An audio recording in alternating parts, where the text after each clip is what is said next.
I was called a leader. And when we think of leaders, we think of strength, we think of indivisibility, we think of huge capacity, right?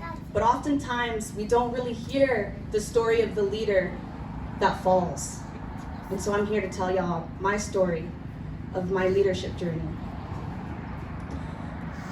During that time of organizing this work, I had no idea about. I worked a full-time job and I organized full-time, 7 days a week. I committed myself to my work, but also to my people, fighting nonstop, educating, pulling us together into council meetings, having us lobby for people who we believed in and who fought for us, who we trusted, educating ourselves basically, really, just on the system, on the ins and outs. Simultaneously, while I was fighting for my people, I was also fighting for my family, my brothers, and all the men in my family. My father, I still haven't met him. He's incarcerated for the first 25 years of my life. The system came after all the men in my family as well. In particular, my two brothers, who got locked up at the age of 13, and still to this day, one of them is still fighting.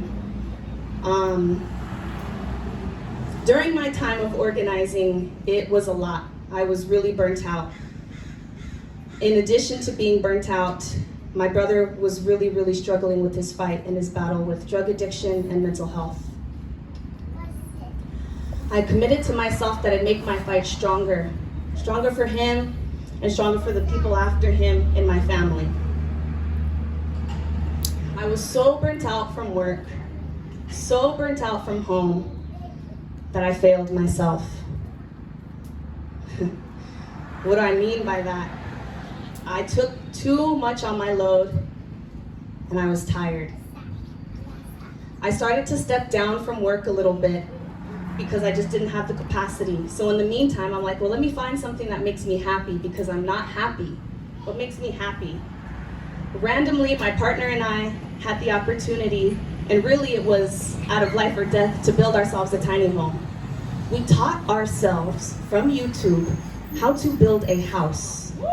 Flooring, framing, roofing, electrical, doors, windows, and plumbing. I'd never built anything ever. We built that house in Seattle and lived in it here in Oakland for some time, and then actually drove it cross country, so it worked. It made it.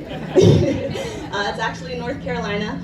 But all that to say, during that time, that was something that really helped me pull myself out of my burnout and out of some depression I was going through. Unfortunately, last year, my brother took his life. 13 hours after being released, he just decided he wanted to go. Released from prison, excuse me. He left us. That was hard. I'm still grieving. I'm still trying to cry about it, just to be very transparent. And it put me in a very dark, dark place. I failed. I failed my people, my community, my own family. That was very hard on me. I didn't want to be seen as a leader. How could a leader who loved their people so much have the one person that they really, really fought for take their own lives because they could not keep up with the fight? I literally went into my room. I went into depression. I did not come out of my room for probably about the whole year, and this would be the year mark.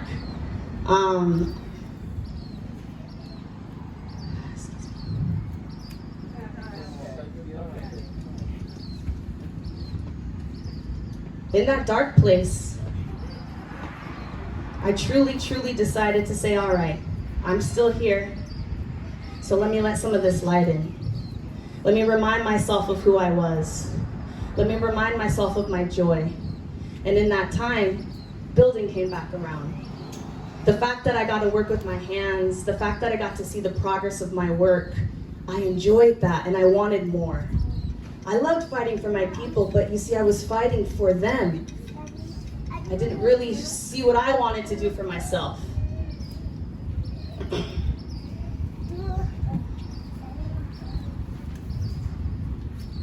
I decided to go into the trades to better myself, to love myself, but also to financially provide for myself.